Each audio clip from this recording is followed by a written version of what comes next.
À Cerizay, près de Niort, tout un quartier est sous le choc. Le mois dernier, l'un de ses habitants, Gérald Matifas, a été retrouvé mort dans une forêt à 200 km de chez lui. Alexandra, sa meilleure amie, fleurit son pas de porte tous les jours. Allez mon Dieu, pour la dernière fois. J'ai du mal, à chaque fois que je suis venue là, il était derrière la porte, il nous ouvrait, puis il avait le sourire, et là, il n'y a personne. Puis un mec comme Gégé, c'est à choc, quoi. Il avait le cœur sur la main, quoi. Au contraire, c'est un mec qui était cool, quoi. Toujours le sourire, toujours avenant. Alexandra est la dernière de ses amies à l'avoir vu vivant. 3 semaines avant que l'on retrouve son corps, elle accompagne Gérald au car. Il est tout joyeux. Il part à Cognac, rencontrer pour la première fois une femme avec qui il correspond depuis des mois sur Internet. Donc c'est ici qu'on arrive à 3h15, que le car est arrivé à 3h25 et qu'il est monté dedans et qu'il est parti.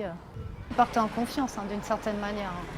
C'était un rencard, il croyait que ça allait déboucher dans l'amour, dans quelque chose de sérieux.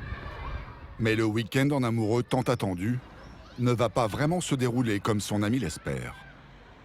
Alors que s'est-il passé? Qui est cette mystérieuse femme avec qui il a rendez-vous? Gérald Matifas est un homme de 40 ans un peu perdu, mal dans sa peau. Depuis qu'il a été diagnostiqué bipolaire, il vit du RSA et sa vie sentimentale est un échec, comme le racontent ses amis. Il recherchait l'amour, tout simplement, il recherchait. Voilà, il en avait marre d'être tout seul. Depuis son divorce, Gérald tente de trouver la femme de sa vie en surfant sur les sites de rencontres, mais sans succès. Jusqu'au jour où son cœur chavire pour Cathy Bichon, une poissonnière de 38 ans. Très vite, la passion s'installe, les mails deviennent enflammés. Elle lui disait je t'aime et tout. Gégé, je pense qu'il était amoureux. Oui, il était amoureux, ouais. Après 8 mois de passion virtuelle, ils décident de se rencontrer.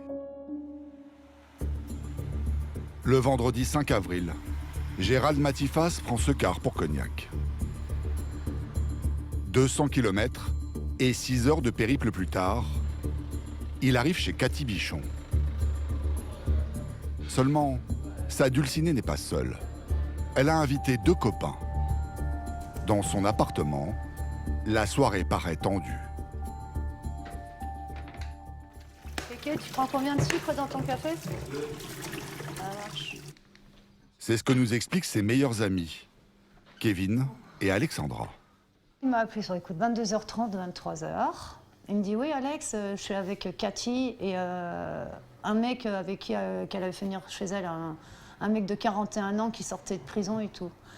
Puis il m'a dit ouais Alex, dis-leur qu'à Cerizay, c'est vrai que j'ai eu des embrouilles, mais je suis pas un gars méchant et tout. Et voilà, j'ai dit bah oui, t'es tranquille, t'es cool, il n'y a pas de souci, t'inquiète, de ce côté-là, il n'y a rien à craindre quoi. Puis il y a le mec qui était avec ce soir-là, qui sortait de prison apparemment, qui dit comme ça, oui, de toute façon, s'il se tient pas tranquille ou s'il fait des trucs qu'il faut pas, moi, je vais m'en occuper. Il s'agirait de David Klein. Et l'homme serait connu pour être violent. C'est l'ami et l'amant de Cathy Bichon. Serait-il jaloux? Alexandra entend aussi la voix d'un autre homme. Ce serait celle de Philippe Laroche. Lui aussi aurait fait de la prison et lui aussi serait violent. Tous les 4 semblent avoir forcé sur l'alcool. Ils avaient bien la voix d'une personne qui avait bu. Ils n'avaient pas une voix sabre. On voyait bien leur manière de parler, quoi. Il était moitié agressif, mais d'un ton à la rigolade en même temps. Donc on ne savait pas trop si c'était pour rigoler ou pas, quoi. Et je lui ai dit à Gégé, mais vas-y, qu'est-ce qui t'arrive là? C'est quoi cette soirée là? T'es où là? Ouais, t'inquiète pas, on a tous bu, t'inquiète pas, je risque rien, t'inquiète, on est ébréché, t'inquiète, je te rappelle demain. Alexandra est inquiète, mais elle est vite rassurée quand elle voit les photos postées par Gérald le lendemain matin sur les réseaux sociaux. Il prend son petit déjeuner à la terrasse d'un bar du centre-ville de Cognac. Il a l'air heureux. C'est la dernière fois qu'elle aura de ses nouvelles. Ah mais t'es loin de te douter qu'il va vivre cet enfer là-bas, quoi, quand même, quand tu vois ça. Là, non. Une semaine après ces selfies, une personne se rend au commissariat de Cognac. Elle montre aux policiers une photo violente postée par quelqu'un qui habite la région. L'image montre une scène de sévices subie par un homme. Une vingtaine de policiers sont immédiatement mobilisés. On parle de peu de choses, on parle de ce que nous communique le parquet d'Angoulême. Une hypothèse, un meurtre pouvant avoir été commis dans un appartement, un logement de Cognac. Les policiers identifient rapidement la maison de Cathy Bichon. Elle est arrêtée avec David Klein et Philippe Laroche. Et les faits sont graves. Une information judiciaire pour homicide précédé accompagné ou suivi d'actes de torture et de barbarie, extorsion, vol et non-dénonciation de crime a été ouverte. En garde à vue, tous les trois auraient avoué l'avoir torturé et mutilé. Reste à savoir qui a porté le coup fatal. Le corps de Gérald sera retrouvé brûlé en bordure de cette forêt. Selon les enquêteurs, son supplice aurait duré plusieurs jours. Pourquoi une telle folie meurtrière? Cathy Bichon était-elle un appât sur Internet? Si oui, dans quel but? À Cerizay, où vivait Gérald, ses amis pensent avoir un début d'explication. Depuis quelque temps, il se vantait qu'il allait toucher une grosse somme d'argent. Plus d'une fois, on lui a dit de fermer sa bouche et que ça ne racontait pas qu'il allait toucher un héritage. Il parlait beaucoup. Hein. Ouais, et puis il était content d'avoir un héritage, qu'il allait pouvoir partir, faire ce qu'il voulait faire, enfin, profiter, quoi. Oui, pour lui, il ne voyait pas le mal. Ouais. Là, c'est ça. Hein. Ah oui. Effectivement, après le décès de son demi-frère, Gérald de Matifas devait hériter de 40 000 € au mois d'avril. Pour Alexandra, cela ne fait aucun doute. Cathy Bichon aurait attiré Gérald de chez elle pour lui voler son héritage. Il lui a dit sur Facebook, elle, qu'il allait toucher un héritage. Donc elle, ça se trouve, elle s'est dit qu'en le faisant venir au mois d'avril, il aurait déjà l'argent, sachant qu'il devait signer au mois de mars. Il était naïf et puis amoureux, facilement amoureux, il tombait facilement amoureux, quoi. Malheureusement, quoi. Selon les enquêteurs, Cathy Bichon, David Klein et Philippe Laroche auraient séquestré Gérald Matifas dans la cave de la maison. Là, il lui aurait soutiré son code de carte bleue et serait parti au distributeur. Mais surprise, la machine aurait refusé de sortir plus de 200 €. Gérald leur aurait alors expliqué ce que Cathy Bichon ignorait. Il n'a pas encore touché son héritage. Ont-ils pensé qu'il mentait? Est-ce pour cette raison qu'il se serait livré à un déchaînement de violence? Nous avons tenté de joindre les avocats du trio suspecté du meurtre, avec à chaque fois la même réponse. Malheureusement, je ne pouvais pas donner suite à notre demande. J'espère vous rencontrer. Merci, au revoir. Comment tous les trois en seraient-ils arrivés à un tel niveau de cruauté pour de l'argent? Cathy Bichon mène une vie en dents de scie.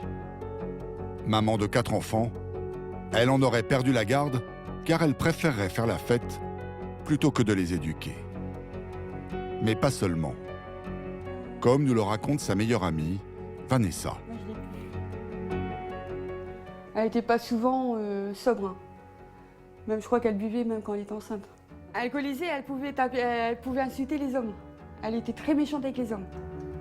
Pourtant, Cathy semblerait être une croqueuse d'hommes et multiplierait les rencontres sur Internet. À Cognac, elle ne cachait pas ses penchants libertins. Elle fréquentait régulièrement ce club échangiste. C'est Cathy qui aime bien plaire. Provocante. Elle aimait bien les hommes, elle les provoquait, elle s'habillait sexy. Elle avait toujours des hommes à la maison, de toute façon. Moi, j'ai toujours connu, jamais seule Cathy. Une croqueuse d'hommes qui semble avoir un amant régulier. David Klein. Un homme apparemment instable, enchaînant période de chômage, petit boulot et les allers-retours au commissariat pour cambriolage et des faits de violence. Priscilla, son ex-petite amie, les aurait subis pendant 1 an. Selon elle, le pire est souvent passé tout près, comme ce jour qu'elle n'oubliera jamais.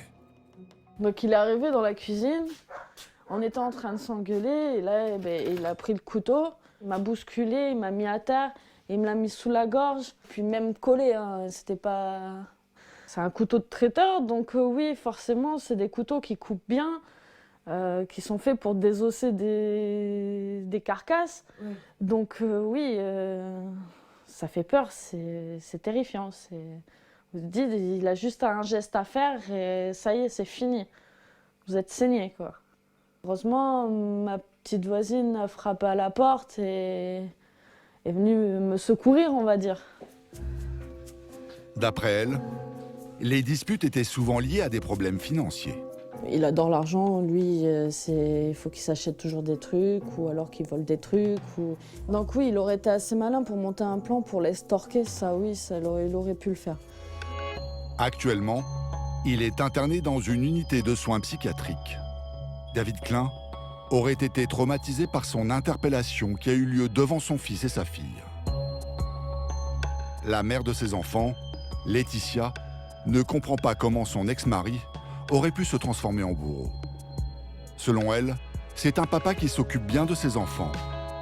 Sa fille et son fils lui écrivent tous les jours. Coucou, comment tu vas? Pourquoi tu as fait ça? À cause de tes bêtises, on ne te voit plus.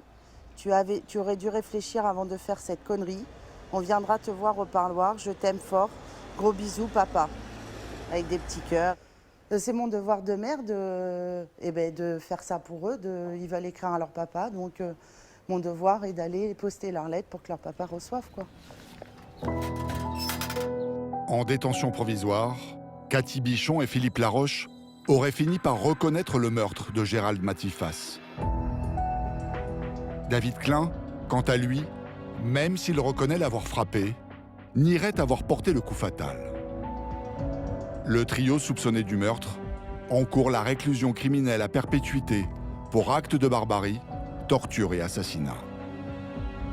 À Cerizay, dans l'attente de l'inhumation de Gérald Matifas, ses amis continuent de lui rendre hommage chaque jour. Au revoir, Gérald.